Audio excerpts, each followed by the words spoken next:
All right, it is 10:15, so we're going to go ahead and get started. Just before I'm going to go ahead and put up a PowerPoint presentation, but before I do, I'd just like to introduce ourselves before we get started. My name is Deborah Monroe, and I am from Oakland County. I just want to introduce you to the individuals that will be presenting with me today. Derrick, would you like to go ahead and introduce yourself? Absolutely. Hi, everybody. My name is Derrick Geething, and I work at Hope 365, and I am a certified peer. So yeah, am I supposed to share anything else or no? No, that's fine. Okay. Also, right. I apologize, everybody, if you hear a tuba or a trombone in the background. I'm actually teaching band camp today. I'm off work today, so I'm sorry. I apologize in advance. All right, thank you. Larry. Hello, everyone. I'm Larry West. I'm another peer here at Hope 365. And I also work at Easter Shield during the day. So this is my evening job here at Hope 365. And I'm a peer support specialist as well as a recovery coach. All right, thank you. And then we have Hope. Hi, my name is Hope, and I'm a client that's received services from Hope 365. All right, thank you. It's a guest. You've been a guest. Yeah, so thank you, Hope. And, I'm hoping that we can just share a little bit of information about Hope 365. And, I think it is a really needed service here in Michigan. And so I'm going to talk a little bit about it, what it is and why it's needed. Tell you about some of the things that we've, some of our growing pains and some of the things that we've had to overcome to make this a reality. And then if anybody has any questions and things like that, we'll have questions. And then also Derrick, Larry, and Hope are going to talk a little bit about their experiences, whether it be from, working there, actually referring individuals there from another organization, and then also being a guest there. So I'm going to go ahead and share my screen. All right, and so I just want to again say thank you for giving us this opportunity to talk about Hope 365. We provide at our home a peer-operated holistic approach to emotional wellness and recovery. And so we provide a safe, mutually supportive, non-judgmental, educational, and self-empowering environment. One of the things that when we were looking at creating this is that we wanted something different than what was already available.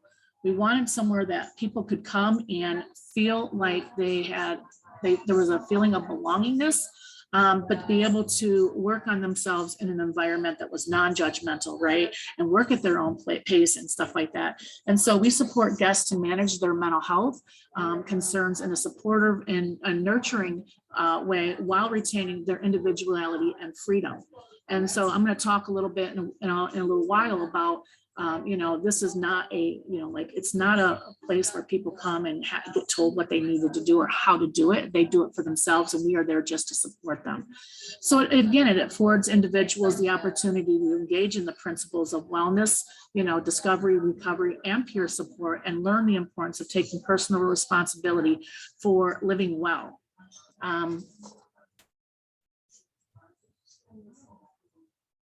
And so what is a peer respite? It's a voluntary non-medical program for individuals experiencing crisis or emotional distress, often arising from challenges related to their mental health needs, substance use, or other emotional distressing events or trauma. And so it's operated by peers who also have shared experiences. And like I said, is that we have a diverse group of peers that work there. All of them have struggled with their own mental health, but also other cross-trained in other areas, like as a recovery coach. Some of them are are survivors of human trafficking. You have individuals that have spent time in prison or jail and work with individuals that may be struggling with going through those types of systems and navigating it and stuff like that. We're a home. It is not a facility, it's a home. With emphasis on self-directed healing and then that mutual learning and growing. And so again, it's non-medical peer support. And so we don't have any no clinical supervisors, counselors, or medical staff on site. And so we have to be, like when we go through a screening process, we need to make sure that individuals can take care of themselves, because we can't provide any of those type of supports because we're not trained in that. And that's not our role as peers anyway. Jeannie, yes. Sorry, I have a question this early, but so let's say their medication doesn't work anymore.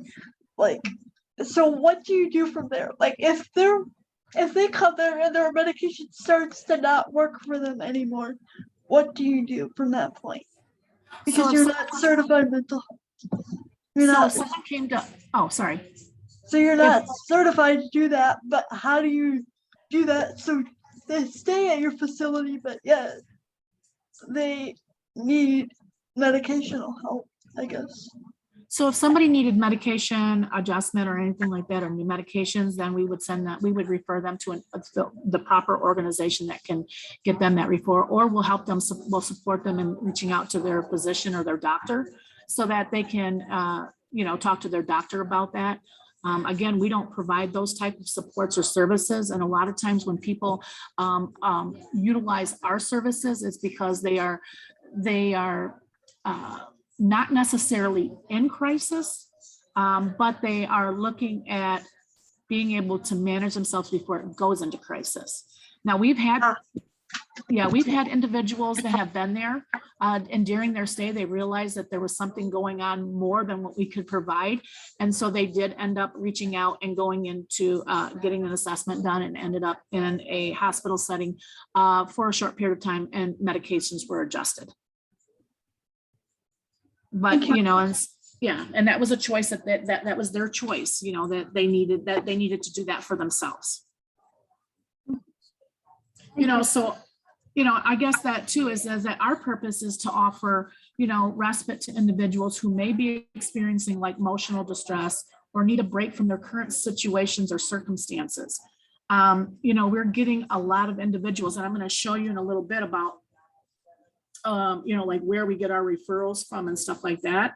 I will say that, I took this quote and I love it. And I got it from the Copeland Center. It's part of their rap, and it talks about crisis is an opportunity for growth, because we learn so much about ourselves during a crisis, right? We find out what works and what doesn't work. And so this is an opportunity for people that when they're at this home, they get to explore and find out what helps them and what doesn't. And they get to do it at their own pace.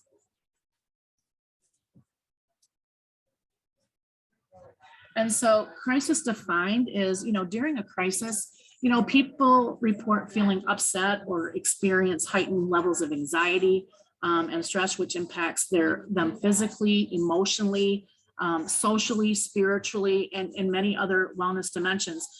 We talk a lot about the 8 dimensions because they're all interconnected. Right? If I'm not doing well mentally, it could also affect my physical health. It can affect my social, my social interactions and stuff like that. And so we look at like the dimensions of wellness and finding out, is there any of those areas that may be depleted? And do I need to work on, replenishing something in that area so that I can have a more well-balanced self? And so we look at those different things because, again, people come in for different things. And if there's any questions, I would love to have questions throughout, if anybody has any questions as we move forward. And so, support during crisis is that people, support may come from peers, family members, friends, and healthcare professionals. We talk about where our supports come from, right? But I think for effective support, I think, that we need to foster hope and sense of empowerment, right? A lot of times the individuals that come and stay with us do not have a lot of support in their lives. And so if we can at least be a part of that support system until they can start building on their natural support system, and then looking at how do we get them more involved in their community, getting involved in activities. And one of the things that we're looking at is building partnerships with agencies within our community and being able to give back. And one of the things that I really like is that when we go out and we help other people in our community, that it also helps them. because they're also going to learn about new resources that they can access when they leave our place. And it also builds new friendships and relationships within the community too. So that's one thing that we are striving for and looking forward to, is building those partnerships.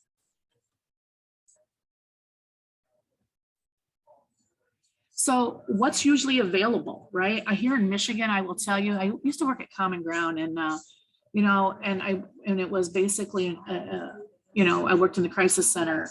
And when people came in, I used to ask them, I was like, well, how long have you been experiencing your symptoms? And a lot of times people would say, I've been experiencing them for, you know, 3 to 4 weeks. Well, what took you so long to come in? Oh, I wasn't sick enough yet. I had to be sick enough to be able to get help.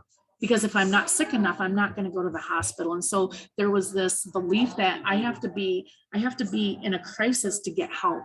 And so that's where I started thinking about wanting something in between a person doing well and a person being in crisis. And, you know, I did some research and went across a couple of different states and checked out respites and stuff like that. And I thought that, you know what, Michigan needs a respite.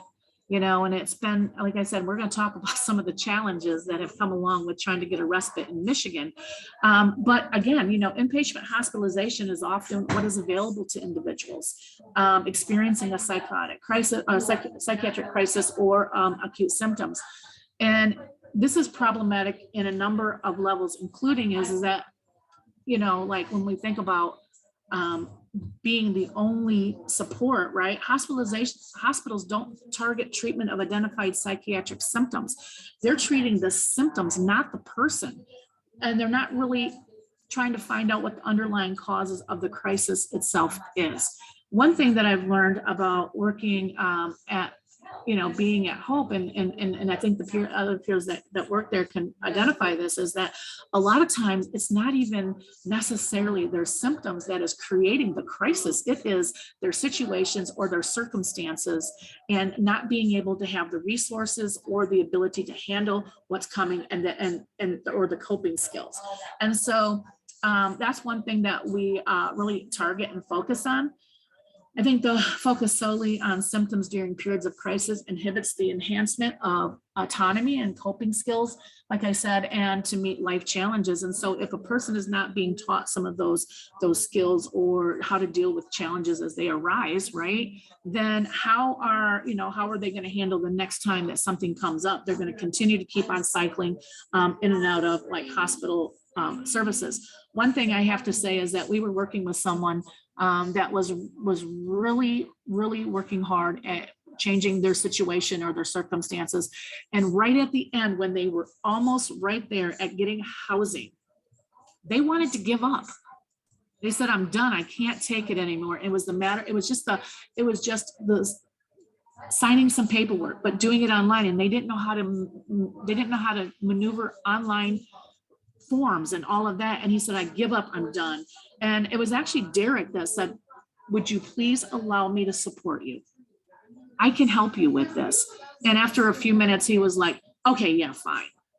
You know, that next day he got to go pick up his keys to his apartment.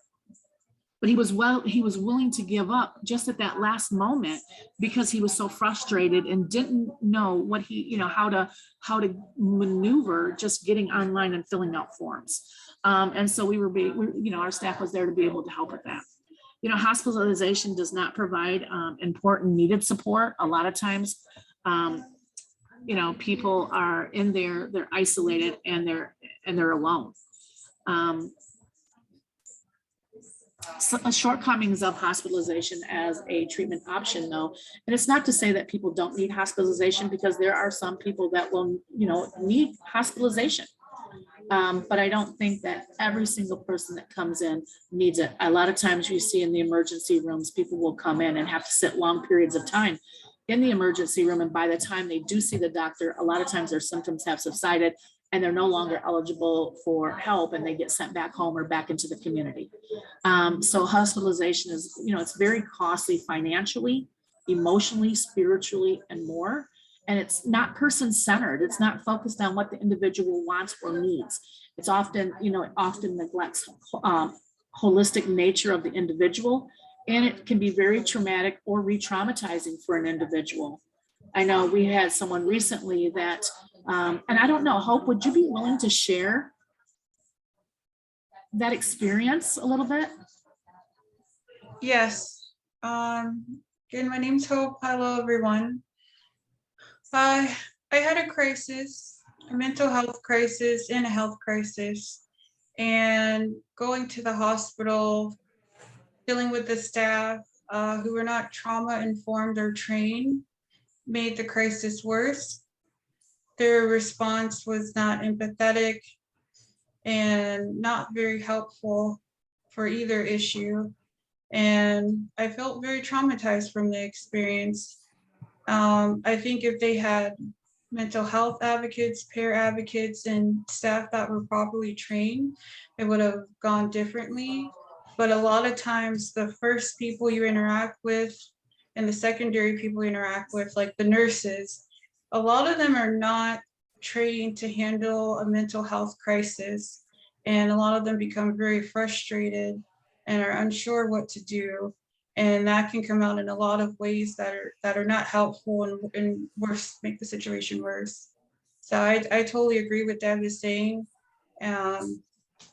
It's unfortunate. There should be more peers in the hospitals and more avenues of support for people who do go to the ER who are having mental health crisis.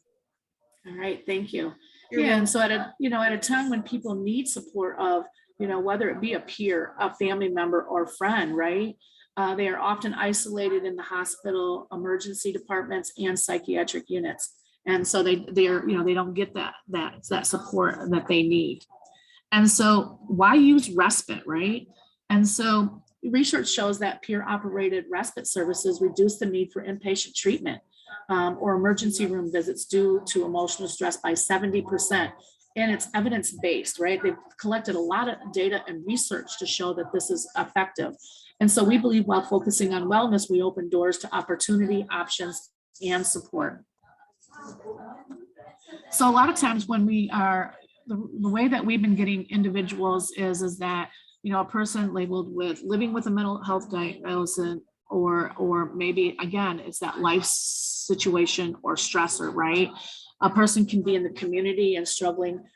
We had an individual that was just overwhelmed, taking care of their family. They had, small children and a husband, and they were dealing with their own mental health. And it was so much taking care of other people that they were neglecting their own health, and they felt guilty about even asking for help for themselves.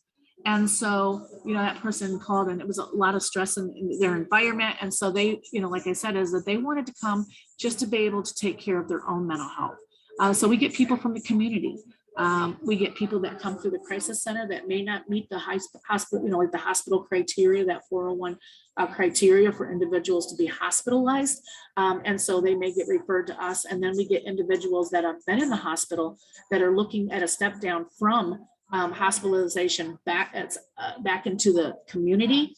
And so they may stay with us while they're adjusting to their new medications that they may have, or they just they weren't ready to be discharged, but because of insurances or whatever, may have to be sent out. And so they may come to us, and we help them gradually go back into the community from the respite. And so again, we are a short-term overnight program that provides community-based non-clinical support to help people find new understanding and ways to move forward. And it operates 24 hours a day in, again, that home-like environment. And so, you look at, and there at times sometimes this fluctuates, how many peer respites are in the United States, because I've known that there has been some respites, and then they for some reason funding doesn't stay sustainable, and so they disappear. But right now I think there's like 31 respites in the United States, and some states have more than just one respite. I'm hoping Michigan can be one of those states that see the benefit of having a peer respite in their state, and be able to have it in multiple counties. Because right now we are only serving Oakland County, and we find that people are calling us from Macomb County, Wayne County, and other areas because they need help and they can't get it in the ways that they need it. And so these are just some of where it is. And so we're going to be put on that map. Michigan will be put on that map, also as having peer respites. Yeah, Jeannie? And when you say people call you from other states, do you accept them or do they have to be in Oakland County? So they call us from other counties. They've heard about us and they call from other counties. Unfortunately, right now, because we are grant funded, we are not allowed to take anybody other than they have to be an Oakland County resident. And so, or if they're connected to our providers for services. Right now, and again, is that we're looking at in March of next year, we may be open up to other counties. Derrick. Fun fact, everybody. Actually, yesterday when I was working, somebody called from Ohio. Oh. Yeah, sorry I didn't mention it, but somebody did call from Ohio. Okay. So. Oh wow, we're getting other states now. Yep.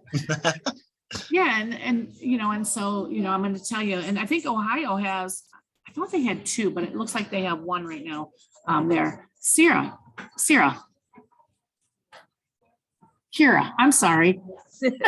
That's okay. Good morning, everyone. So as a peer, I just learned recently actually that we are able to run like drop-in centers. And then obviously the respite thing is new, but how do we even get started with doing something like running a drop-in center? Because even those are needed all everywhere, more of them. It's going to start at the county level. It's really finding out what your county needs and what they're willing to support. I'm going to talk a little bit in a few minutes about like what it took for us, and it really did take our county's support to make this happen. Yeah. So the benefits of peer-run respites is that it's about building that trust based relationship with individuals. We've had individuals that were afraid to walk through the door. They had to have someone with them to go in there with them to see what this was like, because it was new. No one had ever heard about it. As peers, we didn't know what it was. And so just imagine, individuals that are coming in are like, okay, what is this? I've never heard of it. This, like, it's difficult to comprehend that there's something like this available to me. And so we had, sometimes people had to be walked in and showed, like what they were doing, like what they would be, what the environment would be and stuff like that. And over the days, they would open up like a flower, like they would be really closed off and non-communicative. And then within a day or two, they're opening up and they're they enjoying their stay and they're actually getting something from it. And so, we help them build relationships who also have similar difficult life experiences. I know that some of the individuals that guests that have stayed at our home have stayed connected with other ones that have stayed as guests also. There's this sense of hope and empowerment. When we first started receiving guests, people were like, can I go outside and get some fresh air, or can I do this? I'm like, why are you asking? Like, you don't have to ask. You're an adult. You get to do, you're in control of your life. You can do whatever you choose to do. We're not a restricted environment. Our doors are not locked. You can come and go. We've had people actually leave and go to work and come back, and then still participate in activities and stuff like that. There's also this mutually beneficial connection between our staff and the individuals that come there. And then it also assesses the different modalities of recovery and holistic approaches to wellness, because people's recoveries are different, right? And so some of the program eligibility requirements is that all guests must be at this time an Oakland County resident and have a place of, and I will tell you, we stated in the beginning that they had to have a place of residency at the time of intake. And I will tell you, over time, that has changed. We were looking at individuals that needed support and and sometimes the individuals that need that support may be homeless, and not necessarily chronically homeless. And we're going to talk about some of those challenges too. And so it's self-referred. So an individual has to refer. So they have to talk, they have to call and ask to, and say that they would like to come to Hope. It's not that someone is referring them and said that they need to go or they have to go. We want individuals to voluntarily be there because when they have that ability to do that, it gives them power to be able, they take ownership and they're willing to work more on themselves if it's not something that's forced on them. Guests need to be over the age of 18. So we have guests from 18. We've had them all the way. We've had guests all the way up to, I want to say 78, something like that. And then able to take, and they also have to be able to manage their own medications. Sometimes we do ask individuals, like, do you need a reminder for your medications? Because sometimes they may be coming from a facility where their medications are given to them on a regular basis, like a daily basis. We don't do that.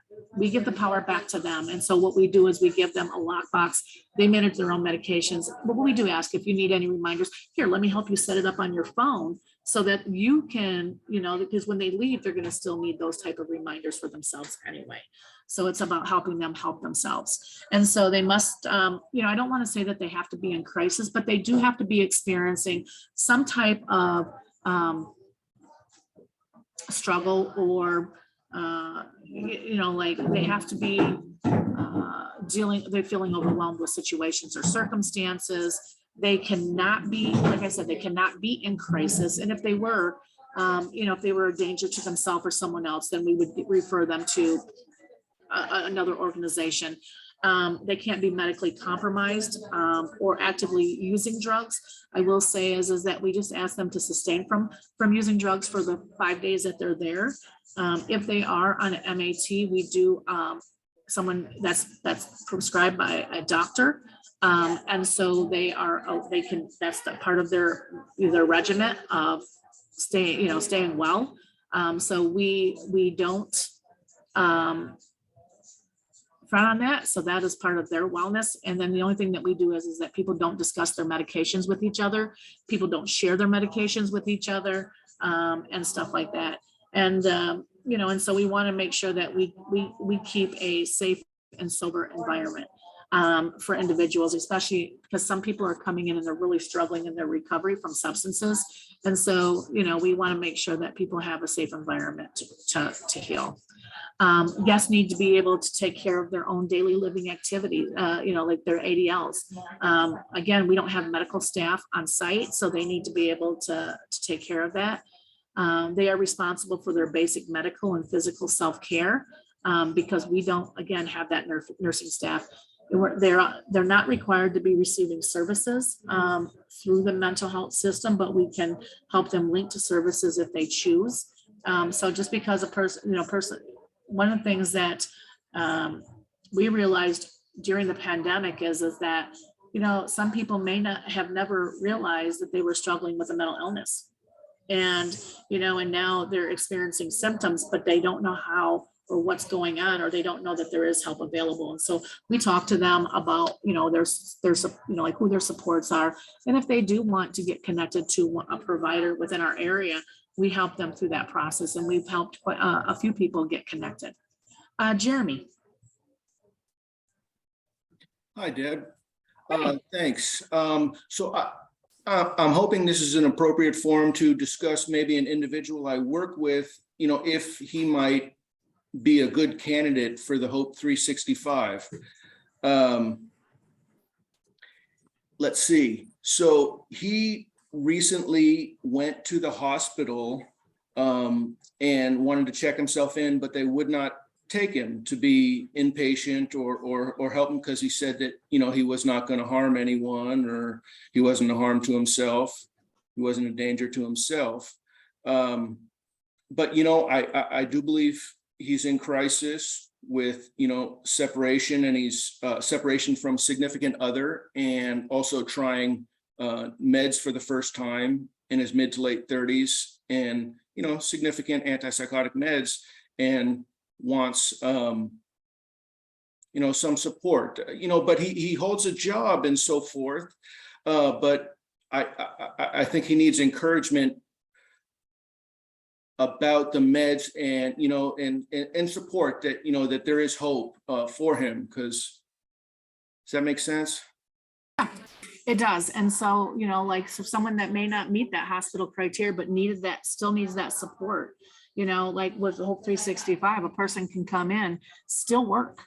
A lot of times people say is, you know, I had to wait till it got worse because I didn't want to lose my job, or I didn't want to leave my animals at home, you know, and because I don't have anybody that may take care of them. People can leave and go home and feed their animals. We've even had animals stay with us. We actually had a guest, he was 4-legged, stayed about a week because we had a young lady that was a guest of ours, and then was able to have an opportunity for more long-term housing, but couldn't have the dog for that short period of time to be able to get where she needed. So we had a guest for a short period of time, you know, to help her. So, I mean, you know, we try to look at individual needs and what people need. A lot of times they don't have that support. And so we're trying to help them be that, you know, be that support for them. Yeah, so give them our phone number, have them give us a call. The other thing is that, you know,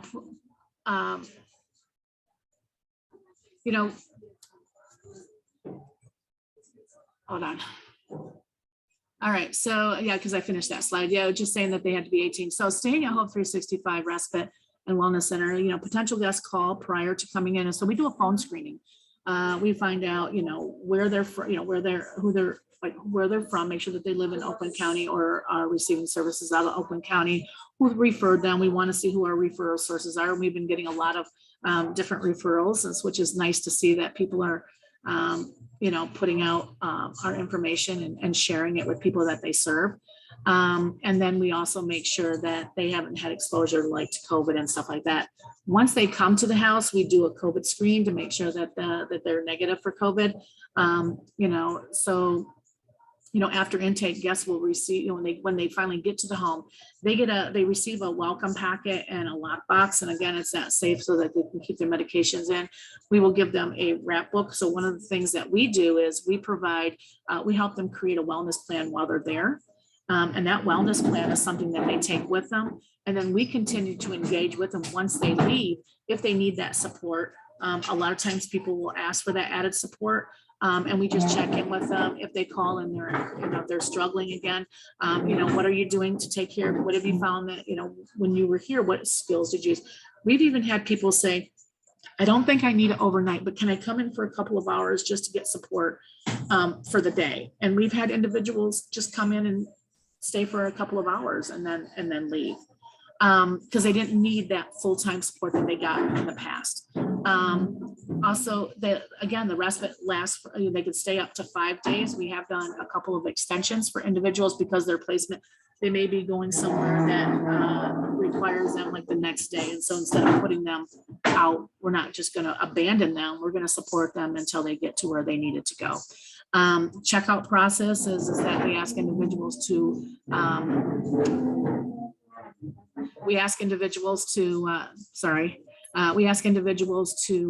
do a survey. We are trying to collect data to show that this respite is something that people benefit from. And so we're working with a national consultant to be able to collect this data so that we can, you know, show Oakland County that it's something that's needed and it's beneficial to the people that are being served here. Jeannie.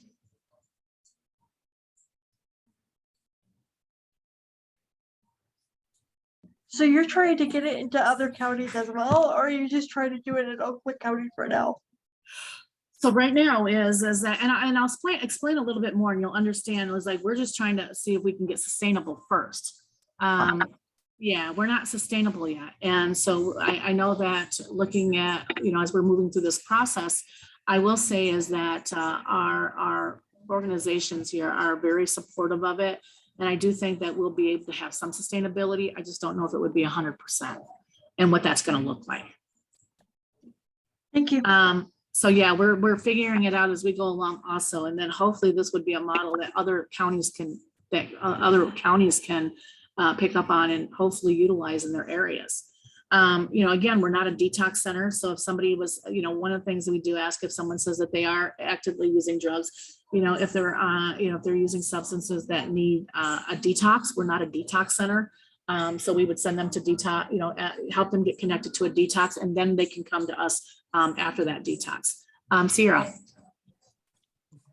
I I think this is great. I was just in another seminar and they were talking about the treatment of individuals that go and have to stay at a hospital, and what you have to go through to get out of the hospital and how you're treated while you're in the hospital. And I'm sure that all of us as peers can relate and share stories that sound the same. So I just think this is a great alternative for people to go and be treated with care. And hopefully this takes off and we do have one in every county sooner than later as an Right. alternative. Yeah. I also hope that maybe eventually us as peers can try to get more involved in the hospitals, on the psychiatric floors and also in the jails. Right. You know, that's one of the things that what we're doing. There's peers that are in the community that are working within the agencies. And so being able to then when someone is leaving, they're connecting back to their peer within the agency also and getting the added support.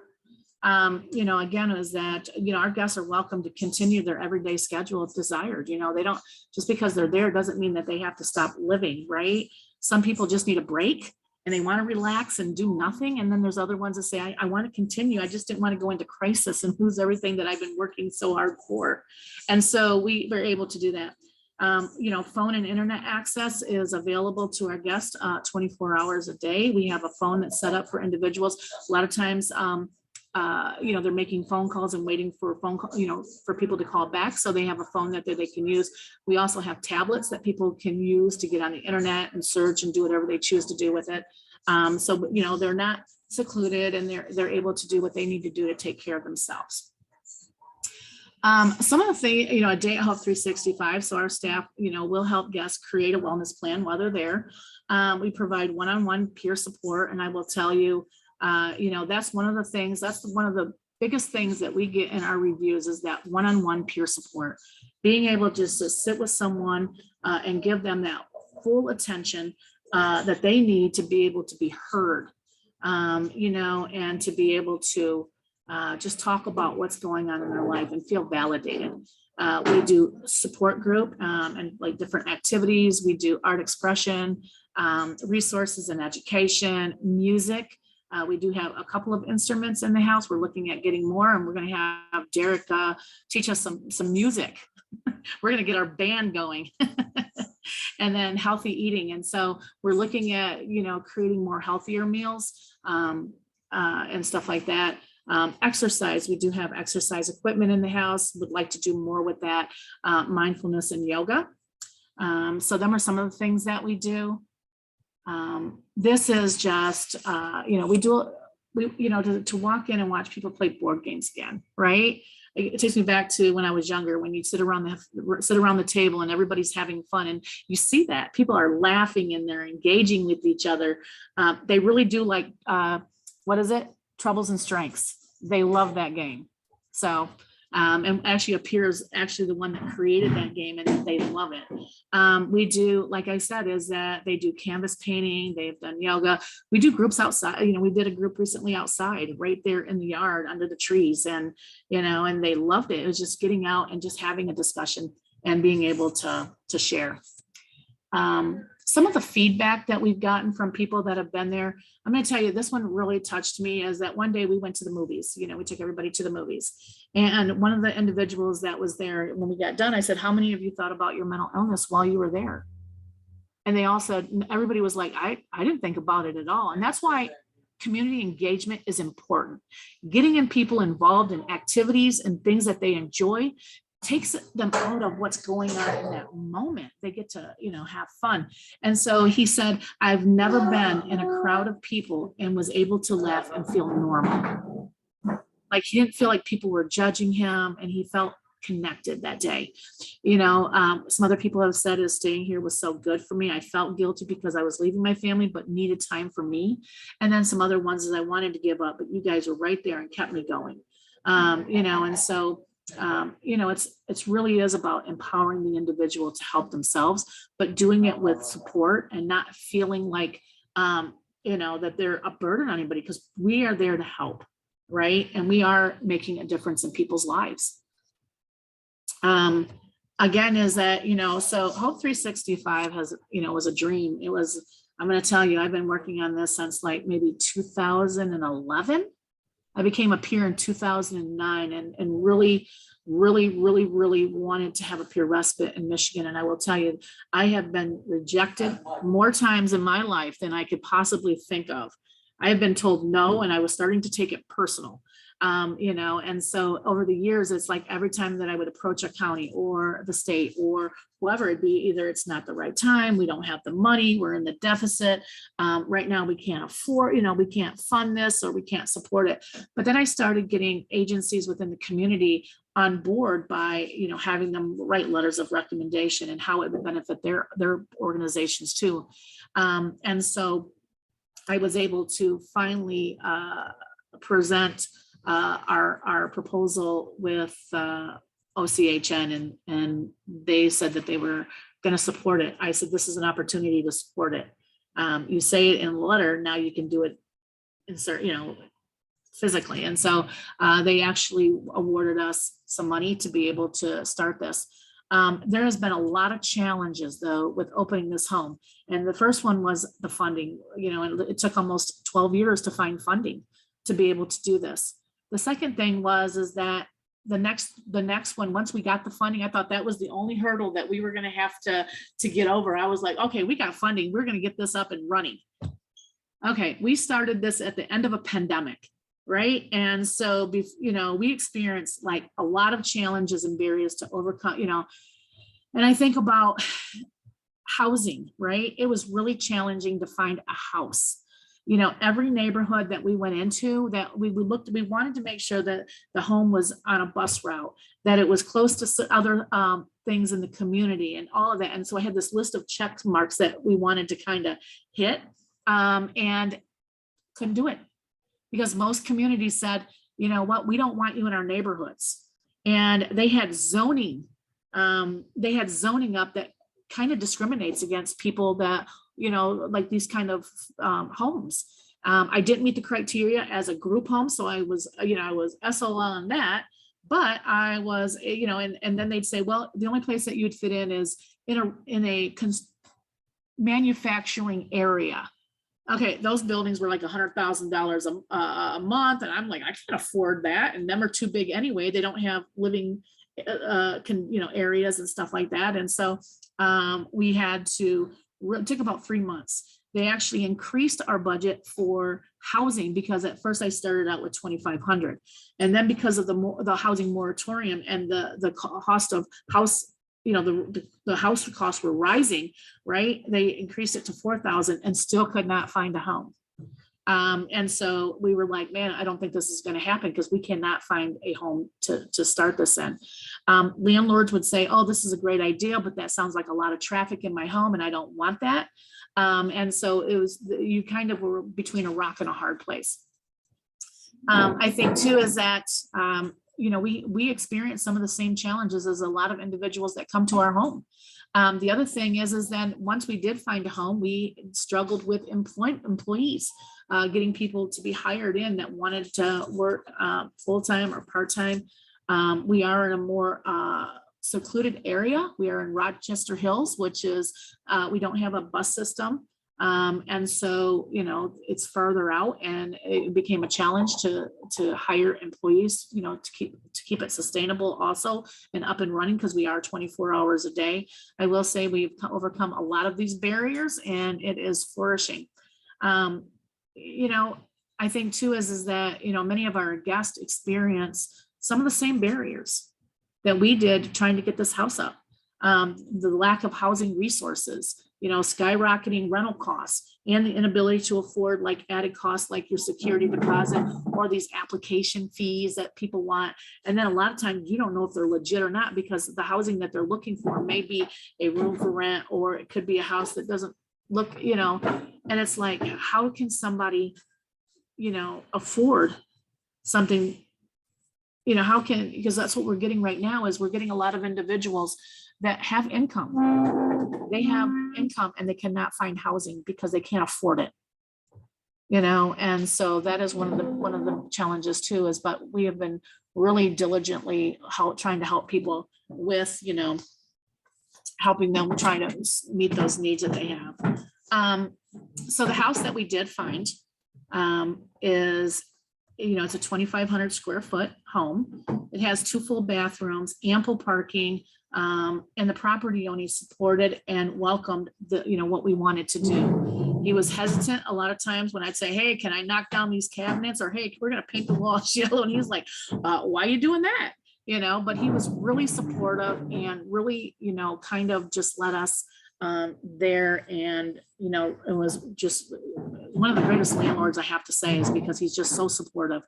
If someone's interested in staying in the home, they can call again and speak with a peer support specialist with eligibility, and the respite stays are covered under the grant. So there is no cost to the individual. We don't charge their insurance. We don't charge them. We don't charge the agency that they receive services from or anything else. They come and there's no financial obligation at all. When we got the house, it needed some work. And so the house was kind of dingy. It had it was a group home for almost 30 years. And it was for, when you walked in, it was kind of depressing. I had this vision of what we wanted this home to look like. And it was kind of dark in there. There wasn't a lot of, even though there was windows, there wasn't a lot of light. It was very dark colors. And then you see like the cupboards where everything was brown in there. And and it just, I don't know, it just didn't feel welcoming. And so what we did was, this was one of my great ideals, okay, is we decided to tear everything out of the house.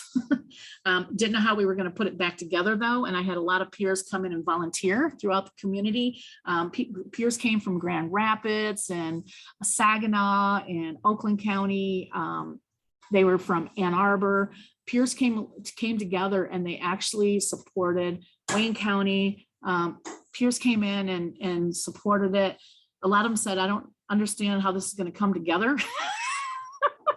Because there was many days we were looking at it and be like, yeah, I'm not sure what's going on. But it took 2 days to tear it down. It took 3 months to put it back together.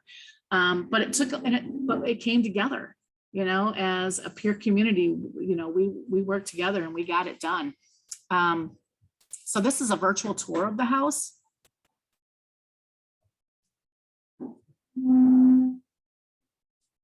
It is double occupancy, the rooms, but they're big and they have space.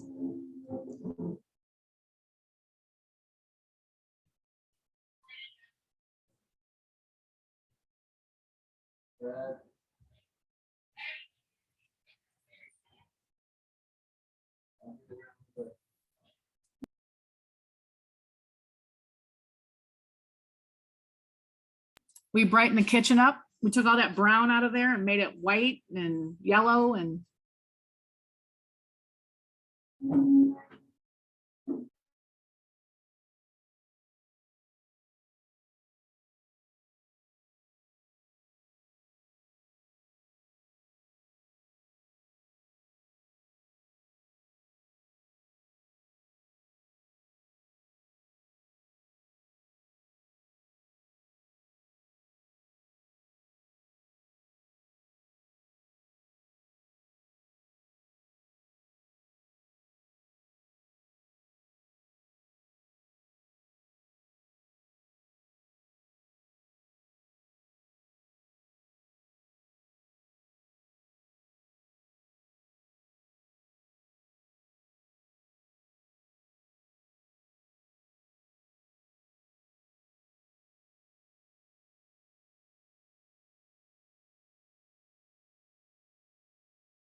so that is basically what the house looks like. We've added some rugs and stuff like that in some areas to make it more home-like. But it's, people walk in and they're like, wow, I don't want them to worry about their environment. I want them to be able to just focus on themselves. One of the biggest challenges I wish I wish we were bigger, because then we could get somebody to come in and clean it, because it's a big house. Nobody wants to clean it, but yeah. And so, like it is a place, it's a sanctuary for people to come in and just really focus on themselves and take care of themselves and not have to worry about, what the environment looks like. I've seen some environments that I was like, I would never be able to even feel comfortable to be able to focus on me. And so that is one of the things that we focused on. I'm going to have Derrick and Larry, and even help if she chooses to share a little bit more, like what your experiences are as in, like working with guests. And then also, Larry, like too, is that, because before Larry started working, he actually was referring individuals to the house. So I don't know who wants to go first or. I'll go first. Okay. Hi everybody. Fun fact, we all know that people take like glamorous videos and photos of things. The house really does look like that, I promise you. And we clean more than she thinks. I tell you what, I've been on my knees many times cleaning those floors. Okay, so anyway, so yeah, my name is Derrick, and I've been there since the beginning, and some of my experiences, I mean, as we all know, working in this field, variety of things like, events can happen, and so many different kinds of people out there. And I love my job. And I'm actually like a fairly new peer as well. But I found that I actually have a knack for this thing. And so one experience I had that kind of stuck with me, and I think it stuck with Deb as well, is we had this guest who has a traumatic brain injury and lost like 40% of her brain. And so legitimately she is like in her 40s, almost 40s, but she like talks like she's in her like early 20s, maybe like a teenager sometimes. And so like the cool thing about that experience was she felt misunderstood. Her parents didn't quite really understand her. And we ended up, I arranged a meeting for her and her dad to come in. And we did phone in her mom as well. And we kind of just hashed it out and talked about like, what are the concerns and how can they all parties kind of effectively communicate with each other, and how sometimes like the parents are a little bit on the older side and they're a little more old school. So they say things that she takes things very literally. So even sarcasm, it like kind of flies right over. And so just bridging that gap really helped her. And now she hugged her dad for like the first time in like 20 years. Like after that meeting, she told me. And so it's like one of those things where honestly, like when I think back to it, and she does call us often and talks about things, and like I really loved that moment for us. More for her, obviously, but we all get enjoyment out of this stuff. Do I have time to tell one more? Or okay, great. And then I have a background of childhood trauma. And so I kind of specialize in PTSD and things of that sort. And we had a guest before who had gone through a tremendous amount of that kind of those kinds of events. And she would get triggered like every other conversation and every other word because it was so fresh. And I remember her mother actually is, I believe, was a therapist. And so like her mom would always therapize her all the time and kind of psychoanalyze her. And they tried working on it, but it was really difficult to. And so we ended up having a meeting with her mother as well. And she is, I believe, her guardian. And so we were kind of like collaborating and helping like with her care. And she is doing great. And I remember sitting in that meeting with them and she kind of looked at her mom and was like, for the first time in like the last like 5 years, I feel safe. And like, that'll bring tears to your eyes, because we all deserve to be and feel safe. And she said that coming to the house was like the time she actually felt like she actually was heard and she felt safe. And that, like, well, I will always remember that. So that's all I got. I love my job, and I'm really glad to be here. So thank you for having me. Thank you, Derrick.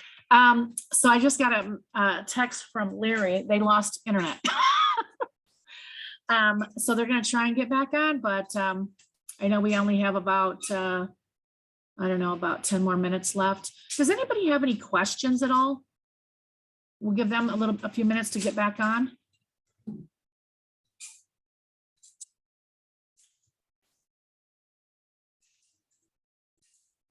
Is there a limit to how many times one individual can visit Hope Network in a period of time? So when we first started and we were looking at, before it even opened, and so a lot of this has been a learning process for us too. Like things, like we had an outline of what we wanted it to look like when before we opened it. And then as it opened and we started getting guests coming in, is that some of it has changed. And so at first we were looking at, we didn't want this to be a place where people just become dependent. And so we were like, after, I don't know, 60 days or 90 days, and they come back. Sometimes, this is the first time that someone may have come, that have joined us, and they are really, like, I'll give you an example. We had a young man that came in, and the first time that he was there, it was like, it was, he was loud, and and we just met him where he was at. He really wasn't thinking about working on himself. It was a means to an end at that moment. And the second time we let him come back, we invited him back when he called, as he was like, what, like I came in one day and he was like, Miss Debbie, guess what? I participated in group today. I even wrote my own progress note, and then he was really looking towards finding, a solution to his situation. Like, in the first time he was there, he wasn't looking at anything. He didn't care about anything. And by the second time, he says, okay, I want to get more serious about myself and my recovery. And, and he started participating more. And so, we can't say when a person is ready or not. We can just give them the tools and the support that they need. And hopefully that, we get people that come in and sometimes they'll say, I just need a place to stay. And by the time that their stay is up, they got so much more out of it than that. I think there was Jean and then Elena, I'm sorry. Eileen. Is it my turn? Yes, yeah. Okay. How did you go about getting the funding for this? So It was through a CMH? Yes, through Oakland Community Health Network. Actually supported this and has been one of our biggest supports.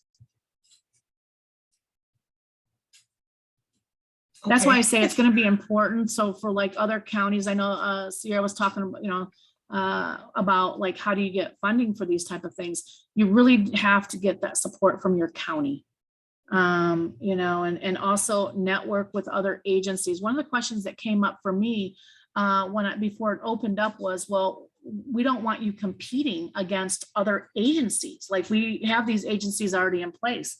And I said, we're not competing with anybody. We are a complement to whatever services are available right now.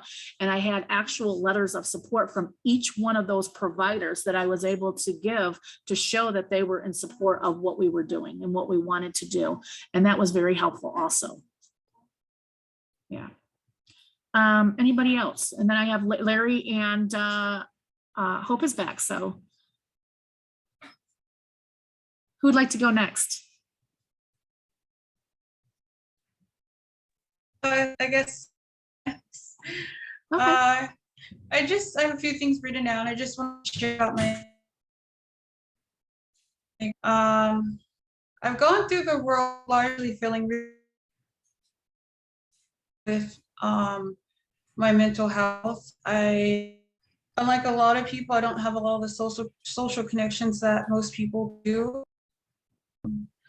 Coming here, though, I've made connections with the staff, with the kids, relatable. They're genuinely concerned and they're very compassionate. They're very helpful. And I think that's because they have lived experience. Someone who may have just went to school for social work, but has no lived experience, you can relate to them on a deeper level. And a lot of experiences I've been through, I've found that the staff have also been through. I feel like they're a perfect complement to the environment. I feel the environment is very conducive to healing and growth, but it's relaxed. It's not restrictive.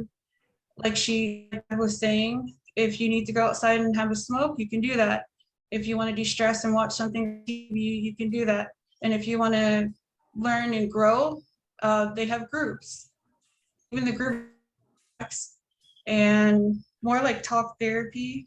I really like that it's a home environment. I feel like it's a home away from home, similar or akin to if you went to a friend's house. So it's not like a facility or a place where you feel institutionalized, where it's cold, sterile, unwelcoming, and you're treated as an other. I feel very much so that when you're here, the staff make you feel at home, family, and that I feel like there's a lot of genuineness here. In hospitals and institutions, I feel like this is very hard paycheck, and they don't want to become overly involved or too involved with you. And in here, I feel like the staff and the environment is conducive to people in a place that really want to see you do better. They meet you where you are. And I think that's wonderful. I think it's a great option for anyone that needs a break, but wants something that is safe. When I think of home, I think of warmth, I think of comfort, I think safety, and I've felt all those things when I've been at Hope 365. And so that's just my bed. I just encourage anyone who hasn't been to one, I hope more open to go to one. And yeah, nothing but good things to say about Hope 365. They have been a great support for me when I've been in an in-between, not needing to be hospitalized and inpatient, which I've had very traumatic experiences with that. Just needed something in between, really, and to get support. And I've gotten that. That's all I have to say. Sorry for rambling. Thank you. All right, Larry. Hello, everybody. Again, I'm Larry West. As Deb said, I work at Easter Seals, and in the beginning, I would just refer people here, mostly as kind of a pre-crisis thing, individuals whose mental health wasn't great, but didn't need to go to the hospital. Much like someone was saying earlier, if it's not, a suicidal ideation or homicidal ideation, the hospitals a lot of times won't help you. So when I would see individuals that I worked with who just needed a little extra help, a little extra attention, I would refer them to here. I'd give them the phone number, explain to them how easy the process was. It is a very barrier-free process. When people call in here, if they have a mental health struggle, they live in Oakland County, they're eligible, and so it made it easier for people to come here. Once I started referring individuals here and they would tell me how much they enjoyed it, and I had an opportunity to work here, I couldn't turn it down. This is something that Deb told me about back in 2019 when I was just getting my training for peer support. And even back then, it was something I wanted to be part of. So I jumped at the opportunity to be part of it. Now that I'm here, I see that this is so much more than just a place for someone to go in pre-crisis. A lot of times individuals are facing a particular struggle, whether it be Social Security application, trying to find employment, trying to obtain some sort of services. And these are things that people can't get done in an hour appointment with the peer support specialist at whatever agency they're going to. They need more time. They need to have time invested in them. And they can come here, and they're here for 5 days. And if they want, they can invest all that time in solving some of their problems. violence. You know, they have all these resources around them, peers from different avenues who all have different resources and different skill sets that are here to provide those to them. So it's more than just something for pre-crisis. It's something that if an individual is struggling with something, they can come here and really get a week's worth of help every day, day in and day out. They can be heard, they can be seen. There's no judgment here. It was said to me earlier that this is a place people can go who normally don't feel normal and feel normal and get help like that. All right, thank you. You know, and you know, a lot of times we are, you know, everybody Anything else, comes in. Deb? Huh? Before I go, Hope would like to add something else. That's okay with you, Oh, Deb? yeah. Okay. I just wanted to build on or add on to what Larry was saying, that I see normal in a lot of times in social situations, and especially when I'm having a crisis, experiencing a crisis situation. But here you feel very being who you are, whatever your diagnosis and wherever you're at, place you're here. The staff make sure of that, and it's because they even share their struggles. And so it normalizes mental health. It normalizes being okay with not being okay. And they normalize that sometimes everyone, those moments where sometime in the hospital setting or just even family or friends, they may not understand and you may feel stigmatized. Here, it's a judgment zone, and I appreciate that. I don't have to worry about thinking different, being different. Being here, you just focus on being at peace and at ease and help you to focus on goals.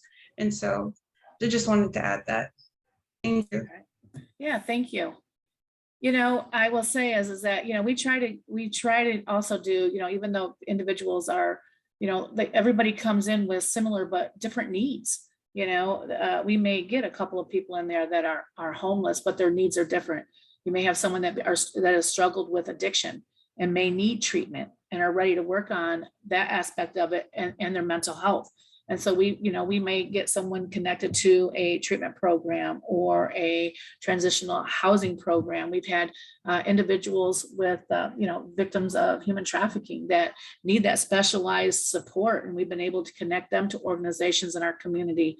We've, I will tell you, since we've been open, we have not been able to use any of the shelters, the domestic violence shelter or the shelters that we have in our community. They're all full and they have stayed full. And so we, sometimes we get a overflow of individuals that are domestic violence and can't get support or help because there are no services available to them. And so this is an opportunity to connect them and then help them with getting other, supports and services. Like I said, we really, the staff has really done a great job at connecting to community partners. And so a lot of times if we get someone that is homeless, we can get them majority of the time a stay in a hotel for up to 30 days or somewhere to go so that they can, because if they have funding, they can get housing and they call us and still ask for help. We help them with different lists and stuff like that. And so it doesn't stop once they leave. We're still there, we're still supporting them, and the relationship doesn't end. We do coaching calls, but a lot of times we get calls from people just to tell us how they're doing, to want to share how it's going, and whether it's a good thing or a bad thing, they just want to share and they want to talk, and we're there to listen. So again, thank you guys. I know our time is about up. If anybody does have any questions, we do have a couple more minutes, but I want to say thank you for all of you coming in and learning more about Hope 365. And again, hoping that we can, that more of these will be in our communities. I would like to say something to you, Yeah. Deb. Thank you for just being willing to do this, because as a peer support for IDD intern, actually, I'm working for the Woodlands down in my community just to help people. And as a person that's been through it, you need somebody there with you helping you through this. And you're that person for them. Yeah, thank you. Yeah, it takes a team, and I will tell you, the peers that dedicate their time to this is, I have to say this, so because Derrick was there before we even opened up, and one day he was on his hands and knees. We were trying to get the concrete dust off the floors. And it was a nightmare because we had sand and all the cement. And I asked him one day, I said, why do you keep on showing up and you're not even getting paid? And he goes, because I believe in the vision. And so, like I said, it took a team of peers that, like peers would show up on their days off or after work and come in and help. And it just really was a team effort. So I want to say thank you. Derrick. Thanks for saying that. Yeah, a lot of honestly, I'm gonna need a little bit of therapy after cleaning those floors. The last thing I'll say before I have to go teach band, I think like the guests can really benefit from this too. And we talked about like mutual benefit from like, and we all get that from being a peer, but I don't know, like I used to go to work. I used to work at banks. I used to work at music stores, grocery stores, a wide variety of places, right? And I always used to call in work like every other day, and life was just not good. And when I found, even working at a different agency, I felt like the urge to just be like, I don't really want to go into work today. And even though like, yep, there's stress at this job too. I genuinely like, I've only called in sick like a couple times, but like in general, like I love just going to work. And I like, even if I feel anxious, I know like, who's going to judge me there? The guy that's there for anxiety? Like, no, like we're all feeling it. Right. So it's a judgment-free zone for us as staff too. And we all support each other too. So we're like, if one of us is having an off day, someone will do group that time, or someone will, we'll talk about it, and I can actually share like, I'm actually really stressed out today. Let's talk about it.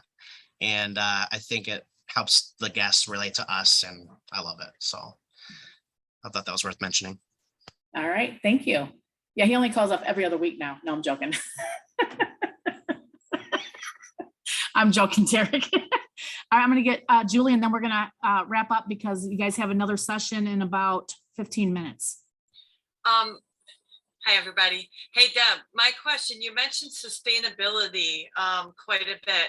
What is that looking like? What do people want to see to continue funding or to possibly get it, then insurance providing money, that kind of stuff? So right now we're looking at a lot of different things. Like there may be funding that will sustain some of it, some parts of it, but not all of it. Because it's, you can't bill for 24-hour peer support because we're not doing 24-hour face-to-face. And so, and then the way that billing happens for peer support is like in 15-minute increments.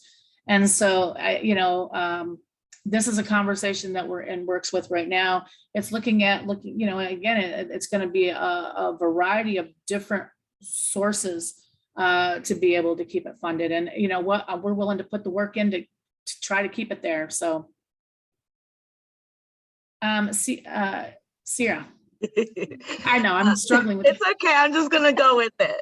Okay. I think that if you needed to have like a fundraiser, all of us would come and bring you $10. So just keep us posted. Okay. We would like to do a fundraiser, and we're looking at doing it this fall. So, of course, if anybody, maybe we can get it put out and people can join. And if anybody has any ideas, please let us know. Just have food and we'll come. Okay. Food is always good. All right. Thank you. Maybe do a social media campaign. Yeah.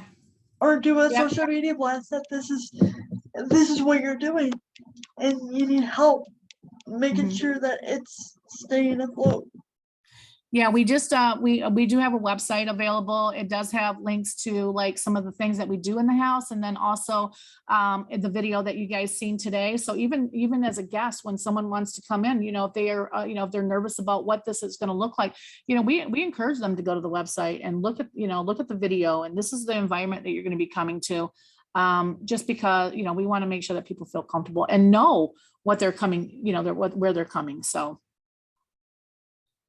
All right, so we're going to let you guys go because we know you have another session coming up, but we appreciate all of you guys showing up today and learning more about Hope 365 and peer respites in general in Michigan. And again, so we're hopefully going to, like we're getting ourselves on that map for peer respites in the United States. So, all right, thank you.